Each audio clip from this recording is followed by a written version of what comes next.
It's Tuesday, June 25th, 2024, and welcome back to Matters of Policy and Politics, a Hoover Institution podcast devoted to governance and balance of power here in America and around the globe. I'm Bill Whalen. I'm the Hoover Institution's Virginia Hobbs Carpenter Distinguished Policy Fellow in Journalism. I'm not the only Hoover Fellow who dabbles in podcasting. And on that note, I suggest you go to the Hoover Institution's website, which is hoover.org. Click on the tab at the top of the homepage. It says commentary. Head over to where it says multimedia. And there you'll see a listing of audio podcasts, about a dozen in all, including this podcast, which is at the top of the list because I endeavor to get the top talent at the Hoover Institution, today's podcast being no exception. My guest today is Matt Pottinger. Matt Pottinger is a Hoover Institution Distinguished Visiting Fellow and a former senior staffer at the White House's National Security Counselor, where he somehow survived during the brutal regime of one H.R. McMaster. That's a joke, as Matt confessed. The good general, who is a colleague of ours here at Hoover, is a good egg. Prior to his White House service, Matt Pottinger is a reporter based in China working for Reuters and the Wall Street Journal. He also fought in Iraq and Afghanistan as a U.S. Marine during 3 combat deployments between 2007 and 2010. Matt's here today to discuss a Hoover Institution press book he's edited on the topic of China and deterrence. It's titled The Boiling Moat, Urgent Steps to Defend Taiwan. Its release date is today, July 1st. It's out right now. You can order it at the Hoover Institution's website. I believe it's also available at that giant e-tailer named after a river in South America. Matt, welcome to the podcast.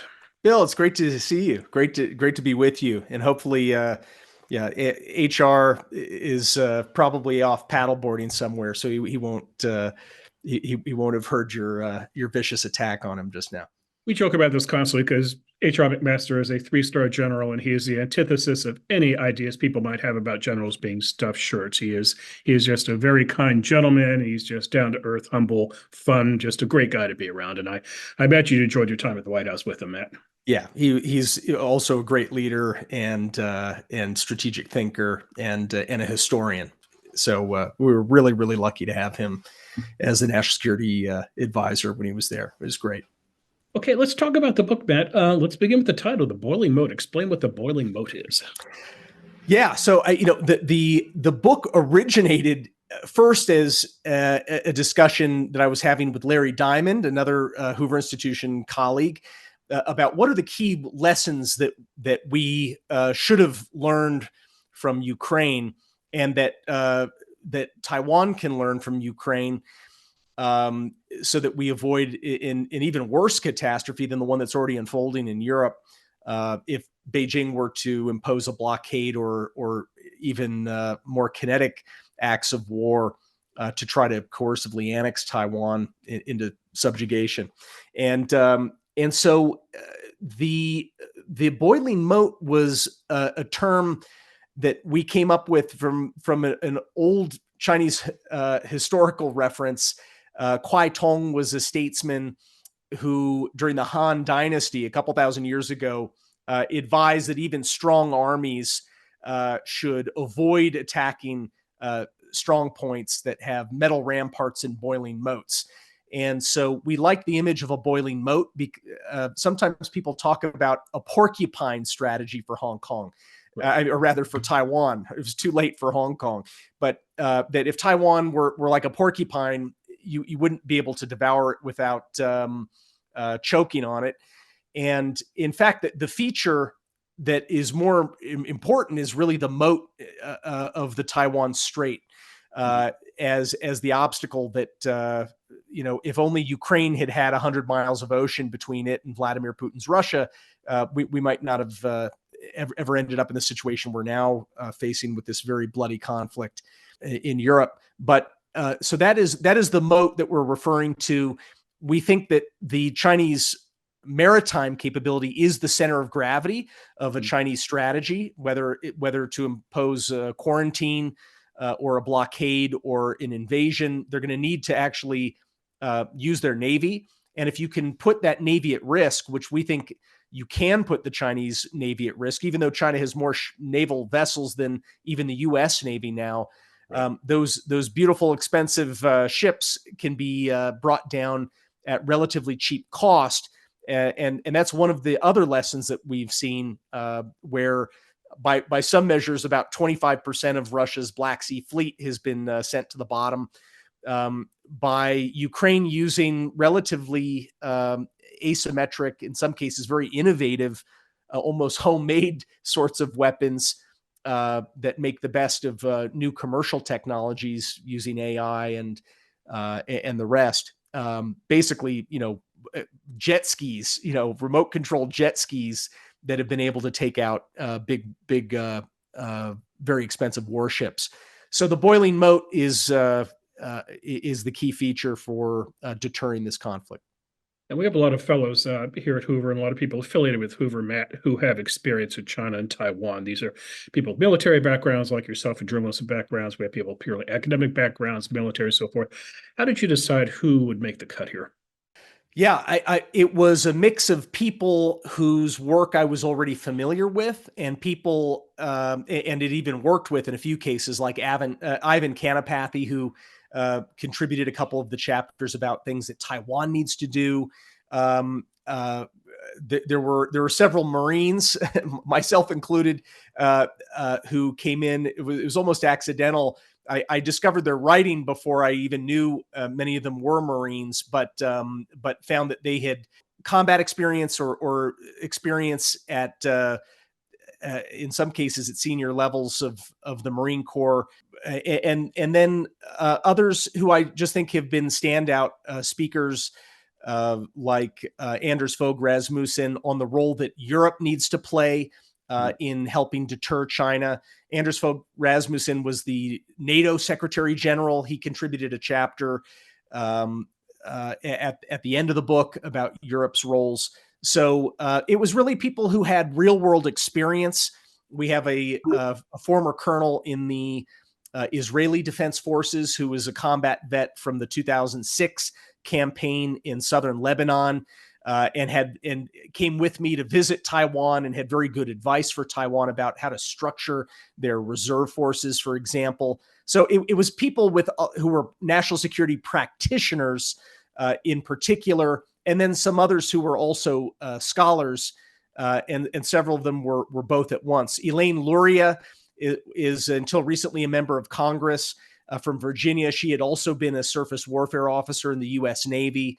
We're really lucky to have had the contributors that we had. Mark Montgomery was the J3. He was the operations officer for Indo-Pacific Command as a admiral in the U.S. Navy before he went on to work on Capitol Hill and then at the Foundation for Defense of Democracies, doing great work. So these were people that I thought had practical and realistic input. All right, let's talk about two things in the book that caught my interest, Matt. First one is, what militarily does Taiwan need to do to try to deter China here? And I'm thinking in terms of weapon systems, missiles, mines, rockets, drones. And if you look at Taiwan, is it similar to what Hitler had with the Atlantic Wall? In other words, could Taiwan turn itself into a fortress that could not be invaded? Yeah, Hitler had a much tougher job trying to defend the European coast against the eventual D-Day invasion that came, because in large part, Rommel, who he'd put in charge of that defense, didn't know where the attack was going to come, and there was a huge amount of just an expansive set of potential landing places. And even then, it was a very difficult task for the Allies to bring thousands of ships and hundreds of thousands of armed men across, and it required, of course, air superiority. Taiwan is not going to be able to achieve air superiority, but it can deny China air superiority, so that it's a bit of a stalemate. And Taiwan has far fewer beaches that China could land on. There aren't many ports that China would be able to take and that are big enough for them to be able to really mount an effective invasion. So Taiwan geography works even more to the advantage of the defender in this case than it did in the case of the Third Reich. The mountains on the east side of Taiwan in particular make a landing there. There's only a couple little places where they could potentially land. So this is very much doable. The types of Ivan Kanapathy spends some time in his chapters writing sort of, a shopping list of things that he thinks Taiwan needs to double down on. But being a good Marine planner, Ivan thought that it was only fair also to say what some of the things are that Taiwan would ultimately have to divest itself of.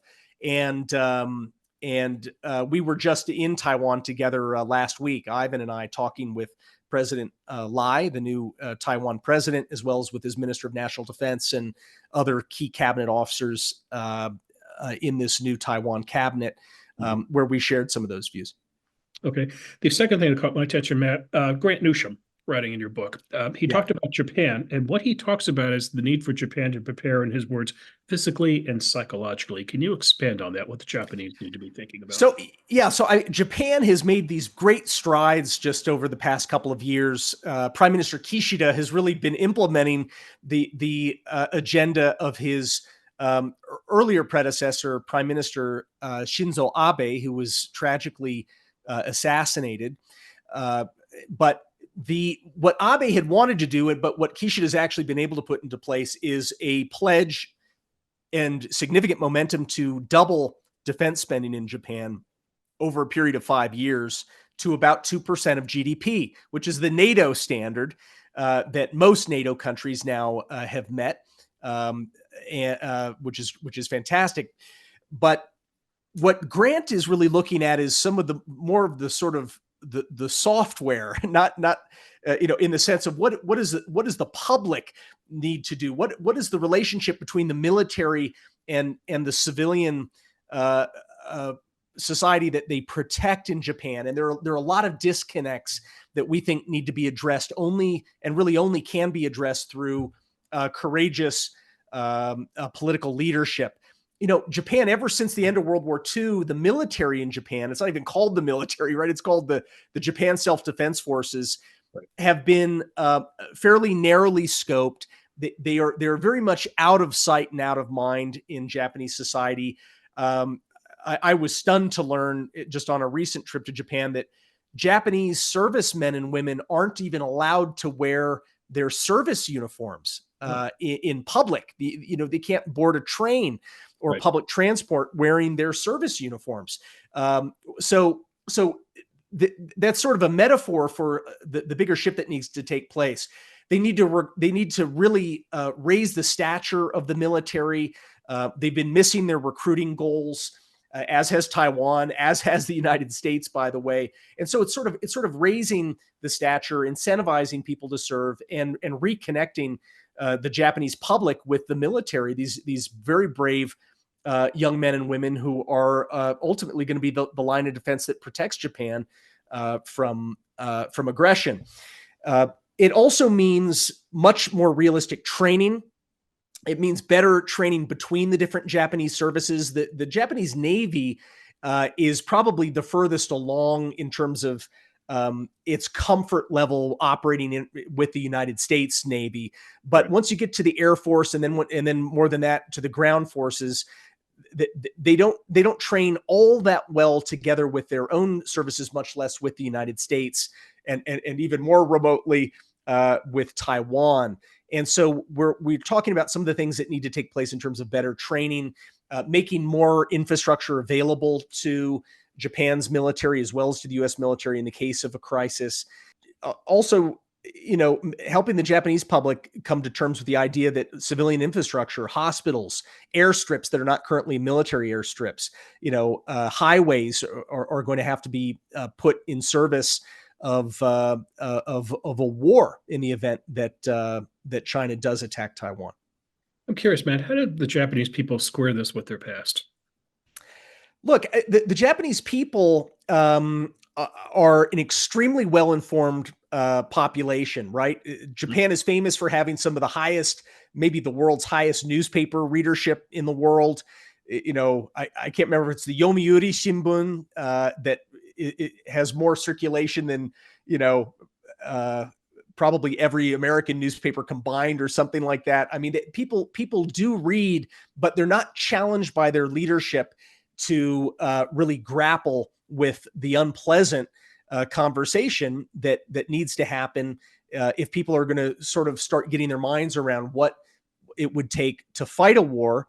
Because if you can get the population around the idea of what that might look like and what is expected of them, as well as of their military and of their government, the less likely it is that they'll have to fight a war in the first place. That's the paradox of deterrence. You have to show that you're ready and willing to fight a war in order to lessen the odds that you ultimately have to do that. It's why we quote, George Washington, who spoke a lot about that when he was president. All right, Matt, let's talk about the year 2027, which keeps popping up in stories that you read about the Chinese Taiwan situation. 2027 in this regard, it's called the Davidson window, and I believe this is in reference to a Navy admiral who testified in Congress in 2001 and talked about China having essentially a 6-year window to move on Taiwan. So 2027 became the target. It also came up with Bill Burns, though, the CIA director, who went on TV in early 2023 and said that President Xi had instructed the People's Liberation Army to be ready to invade Taiwan by 2027. So there's that year again. Yeah. Are you a 2027 fan yourself? No, the good news is 2027 isn't actually an explicit target date for executing an invasion. The bad news is it could come sooner than 2027. We don't know for sure. It's not even clear whether Xi Jinping has yet made a decision of that magnitude on when to strike.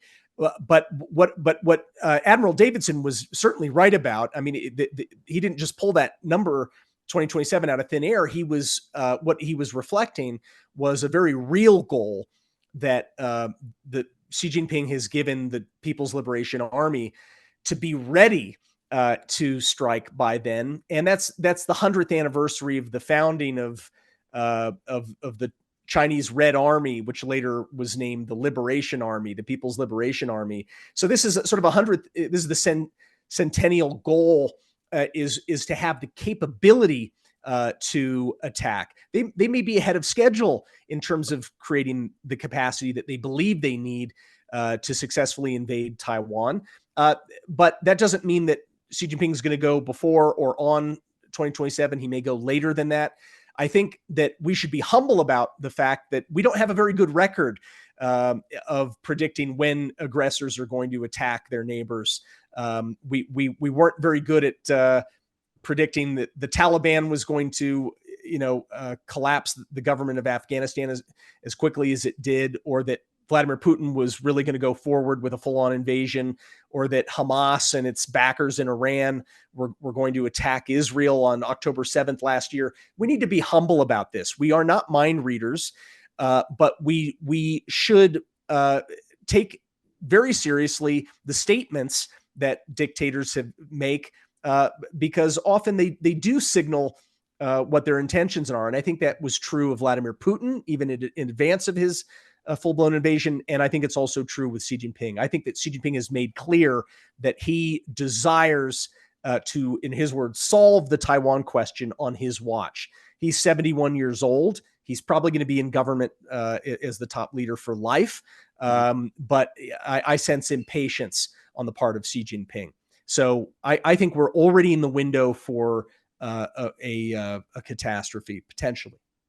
And what is exactly the difference between Xi and Putin when it comes to ambitions on other countries? Will we say that Putin is a little more rash than Xi is? Is Xi more premeditated, more thoughtful?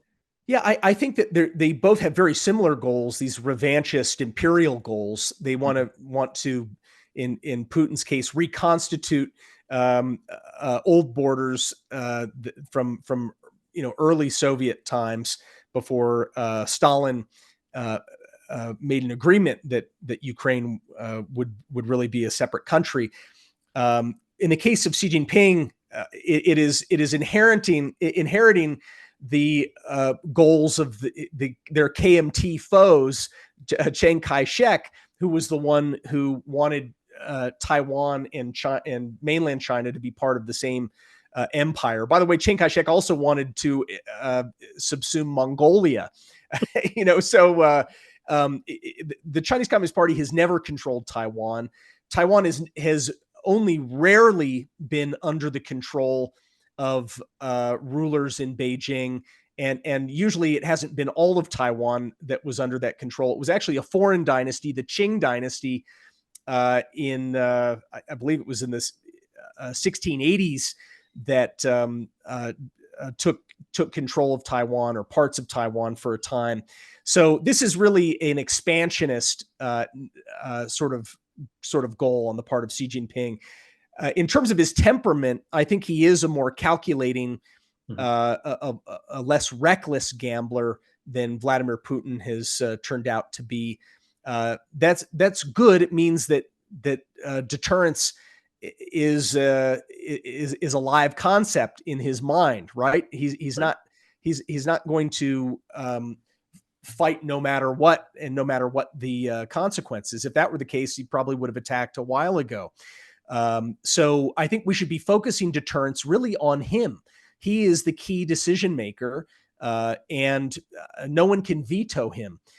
He's the one who's really going to make this decision. And so deterrence is really a psychological exercise in eroding Xi Jinping's sense of optimism about what he could achieve in war, that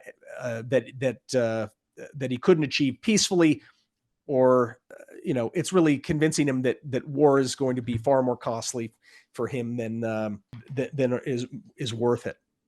Matt, timing in life and podcasts is everything. And in this case, our timing is not ideal in this regard. There is a presidential debate coming up in a couple of days. We're recording this on Tuesday, the 25th. Trump and Biden will have debated by the time folks are listening to this. Foreign policy is going to be included in that debate, Matt. And I just, off the top of my head, I'll throw possibly 4 things that they could end up arguing over. One is obviously Israel and Hamas, what to do there. The second is going to be Ukraine and Putin. The third might be the future of NATO, Matt, because that's a very open question for Donald Trump. And then finally, if Trump doesn't bring up the Afghanistan withdrawal, the really botched Afghanistan withdrawal, then he has committed debate malpractice. So that's at least 4 items right there to bring up. The question would be if Taiwan somehow finds its way into this 90 minutes of insults and brickbats and arguments and 2 people going at it. My question to you, Matt, is this. You're a former journalist, as I mentioned in the introduction. If I put you in the middle of that debate and allowed you to ask a Taiwan question, a China question to Donald Trump and Joe Biden, what would you ask them? Yeah. Well, I would ask Joe Biden, why not acknowledge that the United States is in a Cold War with the People's Republic of China, given all of the evidence, first in terms of statements of intent on the part of Beijing, going back, well before even Xi Jinping came to power. But now that you also have Xi Jinping as the number one backer by the admission of the Secretary of State, Tony Blinken, China is overwhelmingly the number one supporter of the war in Ukraine. And Tony Blinken also said that Beijing's support may have altered the course of the war, that it's doubtful that Russia would have been able to stay in the war as long as it has, but for the support from Beijing. So given that Beijing is effectively waging proxy wars against European countries and backing Iran in its proxy wars against Israel, why is it that we're pretending that we're in this sort of manageable, somewhat friendly, but competitive relationship where we, according to the Secretary of the Treasury, we want to actually expand our trade ties with China, according to the Biden Treasury Department? Why not just call this what it is? Because one of the great benefits of doing that is that you can mobilize the American people. Once you tell the American people, you stop confusing them by saying we want you to do business with China, but we, also want to compete with China. Let's just make this simple. I think that with President Trump, my question for him would be in terms of Beijing's role backing clear adversaries of the United States, including Putin, including Maduro in Venezuela, including the Ayatollah and his terrorist regime in Iran, and including, of course, Kim Jong-un, who President Trump's met with 3 times. In light of that, what would be the strategy that you would pursue that acknowledges the ways that all of these countries are now tied together in what I would call an axis of chaos? Chaos is the word Xi Jinping uses to describe the biggest trend in the world today. He says the world is marked more than any other trend as having chaos. And he seems to view that. In fact, he said that the trends are on China's side. So what would be President Trump's way of dealing with the totality as well as with the individual actors who are working against American interests right now? Okay, well put. So we know that Putin enjoys discord. We know the Russian government enjoys introducing discord to American elections. The government in China, the government in Taiwan, they're looking at this election. Are they rooting for these candidates? Is there one they prefer to the other, do you think? You mean in Beijing's case? Yeah, look, these two, Beijing and Taiwan, are looking at our election. Oh, yeah. If they have a favorite in the race. Yeah, look, I was talking to our colleague, Neil Ferguson, just yesterday, who was commenting that people in Beijing who are interlocutors there are saying, both of these presidents are hostile to Beijing. But I think that Beijing fears President Trump more than it fears President Biden. It's seen that it's been able to get away with proxy wars against U.S. interests. It's been able to get away with information warfare. It's been able to continue getting away with waging chemical warfare in the form of its subsidized and sponsored trade in fentanyl and the chemicals that poison tens of thousands of Americans to death every year and ruin communities here.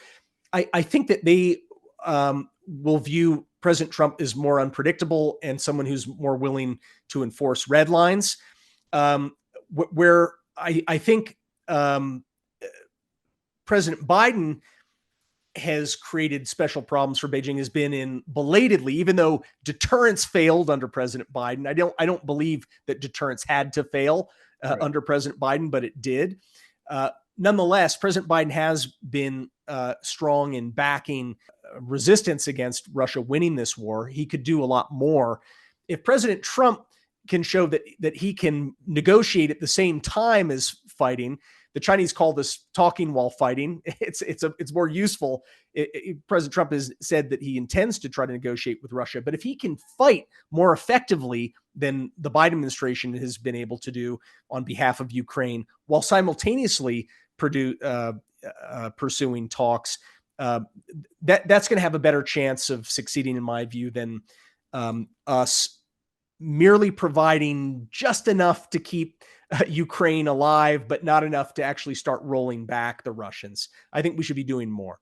Matt, this would be a good moment to explain to our listeners what exactly the United States obligations are to Taiwan in terms of treaty partnerships. But then also let's segue from that, Matt, into the thought of China doing something to Taiwan that is not a direct military invasion, what you in the military like to call gray zone tactics. Yeah. Well, look, our commitment to Taiwan is actually more legally has a stronger legal basis than our support for Ukraine does. Neither country, neither Ukraine nor Taiwan, is a treaty ally of the United States. Ukraine's not part of NATO. We don't have a defense treaty anymore with Taiwan. But what we do have is the Taiwan Relations Act, which was strongly supported both at the time that it was passed more than 40 years ago and up to today. This law states that any aggression by China towards Taiwan would be a matter of grave concern for the United States, and it obligates the United States to provide for Taiwan's defense, at least to provide articles, arms and munitions and the like for Taiwan's defense. So that is actually a stronger both legal and traditional sort of obligation that the United States has. It still leaves the president with discretion on whether or not to commit U.S. forces in the event that China attacks. President Biden has gone farther than any president in stating 4 times now on the record that he would commit U.S. forces. I think that U.S. presidents should maintain that standard and not back away from it. But in your second question was... It's gray zone tactics. The question gray zone. The question would be this: what if Xi Jinping channels his inner JFK and decides to launch a quarantine against Taiwan? Yeah, sure, exactly. So look, a blockade is an act of war. That's not a gray zone. But tactic. is there a difference between a quarantine and a blockade, Matt? Or Yes, yes. okay, And so a quarantine is like President Kennedy employed, rather than committing an act of war by blockading Cuba. What he did was he said it's an action to stop certain contraband, yeah. in the form of nuclear missiles from being shipped by the Russians to Cuba to threaten the United States. And so that quarantine was successful in that it did turn, Khrushchev blinked and decided that he would pull back. The United States threw in a sweetener by saying we would pull back intermediate range missiles from Europe that had been targeting the Russians. But if he hadn't blinked, it would have been very difficult for the U.S. to enforce that quarantine without using force and actually having to escalate from a gray zone, from the gray zone to the red zone. I mean, to actual conflict.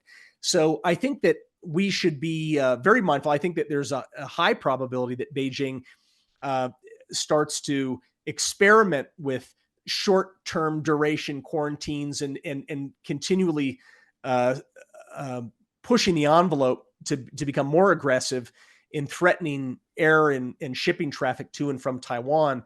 But if countries, Taiwan, the United States, Japan, and others have the will to run those blockades, which I think we must have, Beijing isn't going to be able to do very much. I mean, a big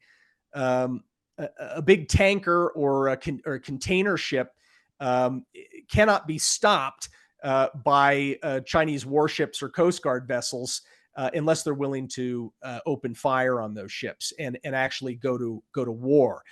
And I don't think Beijing is going to want to go to war unless it's confident that it's ready to go all the way and to invade Taiwan. So this is going to be very dicey in ways that the Cuban Missile Crisis will remind us of. I mean, we'll be reminded of that crisis by the sorts of risky steps that I think China is preparing to undertake.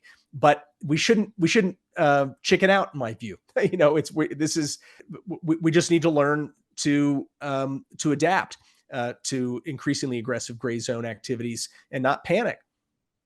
So would a quarantine map be a prelude to an invasion, or would the Beijing's thinking being that a quarantine would in and of itself topple Taiwan? I suspect that a blockade would be the prelude to an invasion. A quarantine would be something that Beijing can pull back from. It can move forward a little bit. It can adapt it. It can plausibly deny that it was moving towards a blockade. But if Beijing goes further to actually enforce a quarantine with the use of force, I think that we should assume that they're really moving up the escalation ladder in ways that would require a major response on the part of free nations. Major response, not just hoping that things kind of work themselves out. At that point, we need to be moving troops probably into Taiwan itself to try to deter Xi from going even further up the escalation ladder. But we know that Xi and the government in Beijing views Taiwan as a province that should be reabsorbed. But I'm curious, since you've been to Taiwan recently, what the view is from Taiwan looking out. Did the Taiwanese people, do they see themselves as Chinese? And I ask this because if there are multiple generations on that island. There are people on that island who fled from mainland China, so I imagine they still identify as Chinese. But if you're younger of a generation, you were born on the island, do you consider yourself Chinese necessarily? Yeah, it's interesting. I mean, Taiwan has got such an interesting history. You've had people who have transplanted themselves to Taiwan mostly from Fujian province and from Guangdong province over, starting a few hundred years ago, when Taiwan was for a little while was actually a Portuguese colony, and the Portuguese invited Chinese farmers to come settle in Taiwan to build up an agricultural industry there. But you had a lot of people who had been in Taiwan a whole lot longer than that and were not of Chinese heritage. People who had come from various Pacific islands and from Southeast Asian sort of heritage and had settled a long, long time ago on Taiwan. And so if you look at some of the polls, like Zhengzhi Daxue, it's one of the major universities in Taiwan, has done this regular series of polls going back decades now that looks at this question of identity.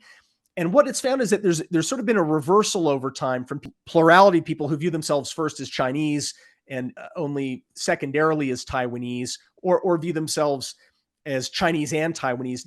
Now what you've seen is that the percentage of people who consider themselves just Chinese is a minority. And the number that consider themselves to be both Chinese and Taiwanese, it remains a large sort of middle.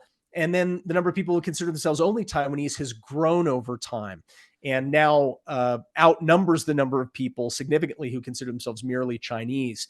Now, that doesn't mean that Taiwan is bolting for de jure independence. I think that the Taiwanese people are very pragmatic.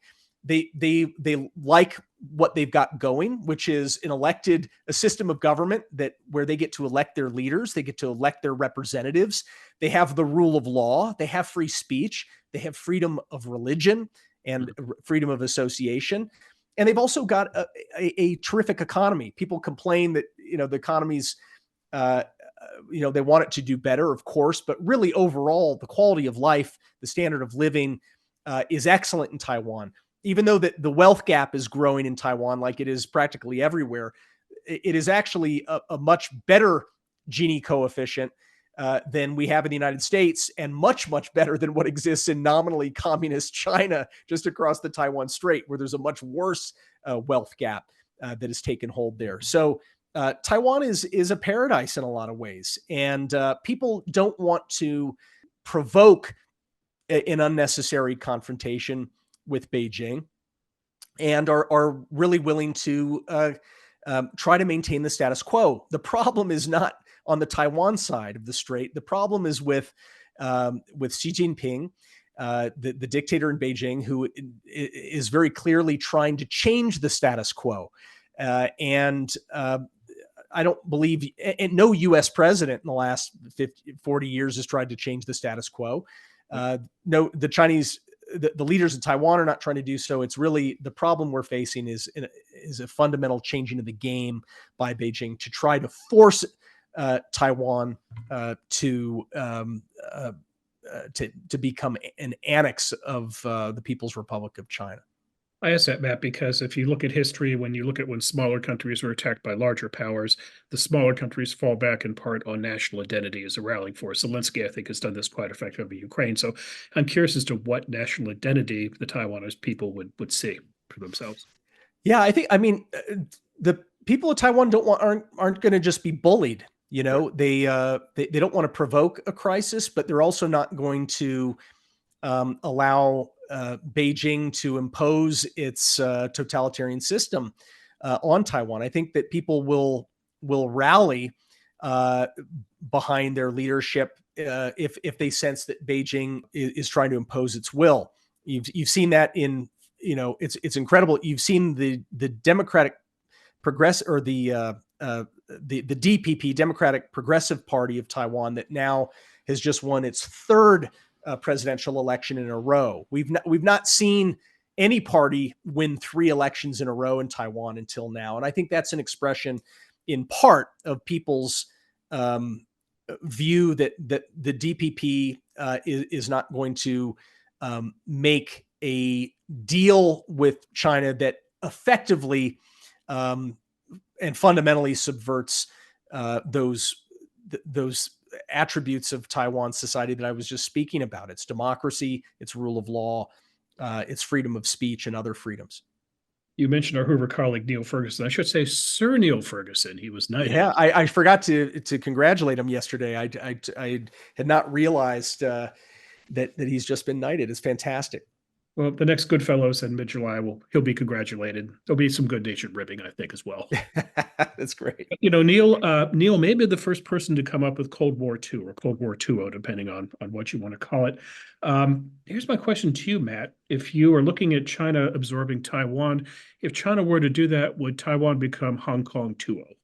Well, look, I mean, if China tries to just annex Taiwan forcibly, we're looking at a great power hot war, not and a direct one, not a no long. We will graduate very quickly from Cold War II to something more like World War III, and so I don't see a solution here that looks like Hong Kong, the Hong Kong situation, because the people of Taiwan, unlike the people of Hong Kong, enjoy a full-blown democracy right now. The people of Hong Kong enjoyed something very, very special in that it was a much freer society than exists on mainland China. They did have freedom of speech and freedom of association. They weren't allowed to ever elect their top leader, not under British colonial rule, nor under the period that followed it after it reverted to Chinese sovereignty. But Taiwan's different. Taiwan is a society that has won after a long period of autocratic rule. It won its free society and its democracy, and people, irrespective of how they vote, I don't know anyone in Taiwan that wants to give that up. So I don't see sort of a one country, two systems model having credibility under Xi Jinping in light of his subversion of the basic law in Hong Kong and his overt tearing up of the Sino-British Joint Declaration, which had called for guaranteed high degree of autonomy for Hong Kong for 50 years. That's gone. China, a handful of years ago, held up that treaty and said it's now just a relic. It's a piece of paper. They basically denied the meaning of that treaty that they had signed with the British. So Beijing doesn't have a lot of credibility right now with things like one country, two systems. Two more items, Matt, and I will let you go. And I sure appreciate your being generous with your time today. The first, I am a fierce connoisseur of baseball. I just watch way more baseball than I should be. I've noticed something unique this year, Matt, and that during games, between innings, I keep seeing ads for a website called buildsubmarines.com. And this is the idea of building more submarines in America. It's good for jobs, good for the economy, blah, blah, good for our defense. But this takes us, Matt, to AUKUS, AUKUS. AUKUS, September is the 3-year anniversary of AUKUS. That's Australia, the UK, and the US in a trilateral security partnership. That's a long-winded way of saying that we're going to help the Aussies build nuclear submarines. Yeah. You spent a couple minutes explaining the significance of AUKUS, but also as we look around the Pacific, if we look at Australia, we look at Japan, we now look at the Philippines, which has become a hot spot, what's going on in the Thomas Shoals.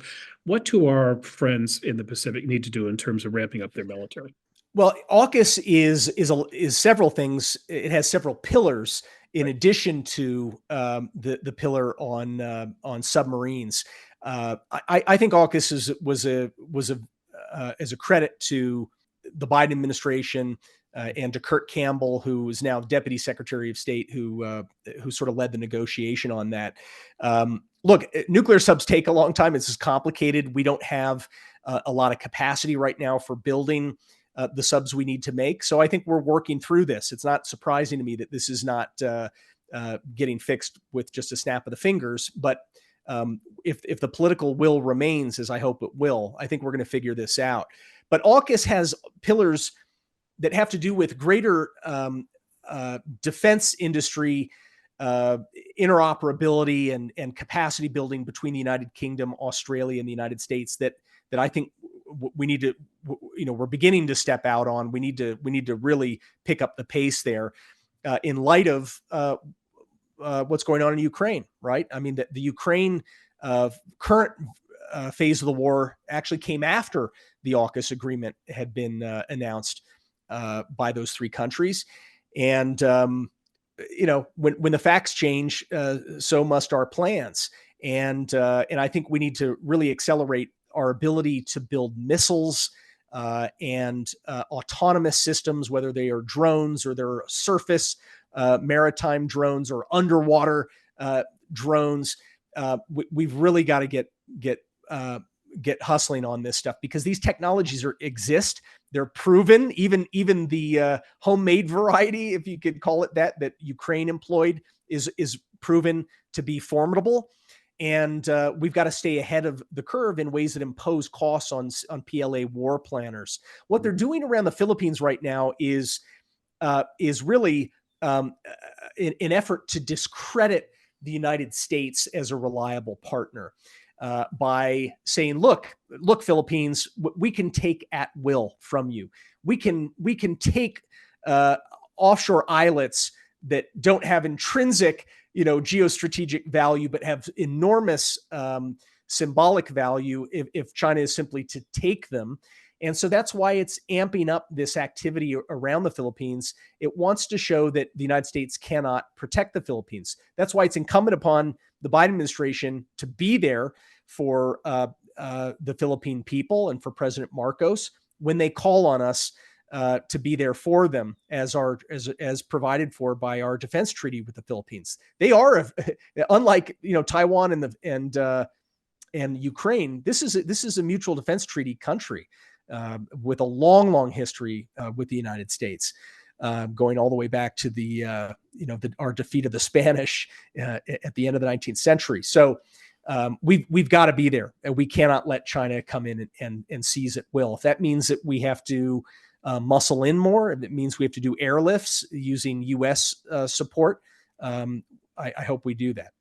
And Matt, what about the forward deployment of American power? What I'm thinking is this: it's a long transit time if you send a submarine from Pearl Harbor to the South China Sea, even longer for a carrier coming from San Diego or, Yokosuka, Japan. We have a sub base in Guam, I believe, but it's a tender. I don't think it's nowhere on the par of a Pearl Harbor operation. We used to have a base at Subic Bay. Do we need to build more bases now closer to China? Well, we have an agreement called ECFA, which is a sort of an enhanced agreement for that gives the United States the ability to rotate in and out of an even larger number of Philippine bases, and we can work to improve those bases so that they're useful to Philippines military as well as our own when we are invited to be there. But yeah, I think that staging more equipment in the Philippines can be an almost explicit tit for tat for all of the bullying that China is doing right off the coast of the Philippines right now. We can say, look, there are going to be costs associated with this. If you're going to bully the Philippines like this, then the Philippines might allow the United States to stage more military equipment that would be useful to both U.S. and Philippine forces in the event that we have to use them to defend the Philippines, or maybe even to defend Taiwan and Japan and others. So, I was really glad to see President Biden host President Marcos and Prime Minister Kishida just several weeks ago in Washington. That's sort of a new format, a new trilateral that we should keep building on. But we need to impose costs for every time Beijing insults the sovereignty of one of its neighbors, like the Philippines. There have to be costs associated with that, including military costs. All right, let's close with the words of one Matthew Pottinger, who wrote in this book, The Boiling Point, the following, quote, "Since the Hamas attacks of October 7th, 2023, the benefits of Israel's warrior ethos have been on display again as Israelis have unified despite bitter political domestic differences to wage a war to destroy Hamas." Matt, let's look at the United States of America as we approach America's birthday now and the warrior ethos. We have a country that's very divided over this war in Israel.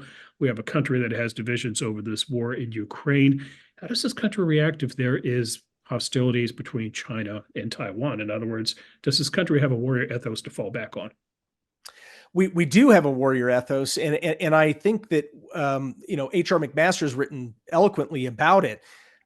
I'm of the view, and there aren't a lot of people who are with me on this yet, but I'm of the view that we should bring back mandatory national service. And some of that service should include an option for serving in the U.S. military. I think that we can provide an option for whether, if you were doing compulsory national service in the U.S. military, you can have a choice about whether you want to serve in combat arms or in the even larger part of the U.S. military that supports the combat arms specialties.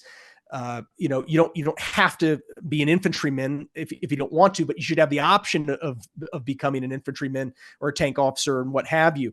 But I think that we need to bring back national service. I think that what we're seeing on campuses, including at Stanford, is a sign that young Americans have grown distant from being the founding roots and ideals of this country.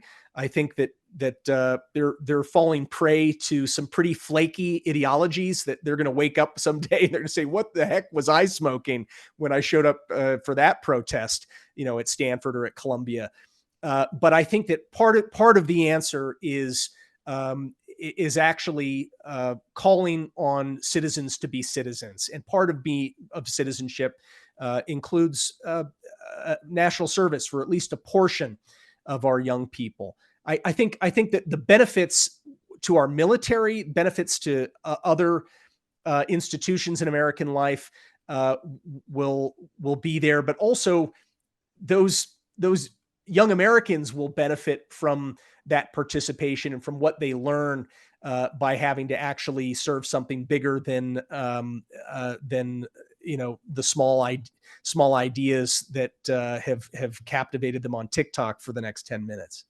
Okay, and finally, Matt, we talked about 2027, but take us through the rest of 2024. What are you looking for the rest of this year in terms of the China-Taiwan saga? Well, what Taiwan, having just inaugurated their new president in May, what Beijing is doing in response is amping up gray zone activities like you were talking about. But to make it a little more specific, what they're amping up are what Beijing calls the three warfares. This is legal warfare, this is psychological warfare, and this is public opinion warfare. These are ideas that go back to a 1998 book written by a couple of People's Liberation Army senior officers called Unrestricted Warfare, where they said that China should pursue war against the United States that includes those three warfares: legal, psychological, and public opinion warfare, but also chemical warfare in the form of fueling a drug epidemic, and also these types of gray zone activities. What Beijing is doing now, Beijing, by the way, the People's Liberation Army adopted the three warfares. They didn't explicitly adopt chemical warfare through drug addiction into their doctrine, but I think that is what Beijing is carrying out covertly. At this point, we should not even consider it covert anymore. We know, according to this congressional report that came out a few months ago, that Beijing is actually funding and subsidizing the drug trade into the United States. But in the case of Taiwan, I'm not sure if drugs have factored into this yet, but definitely the other three warfares have. So what they're doing is they're trying to create a psychological sense of futility by encroaching more and more closely to Taiwan's on its shores, but they're also hosting opposition politicians to Beijing. And some of those opposition politicians are using the same talking points that Beijing uses to criticize the elected government in Taiwan. So that's a form of legal warfare. It's a form of public opinion warfare.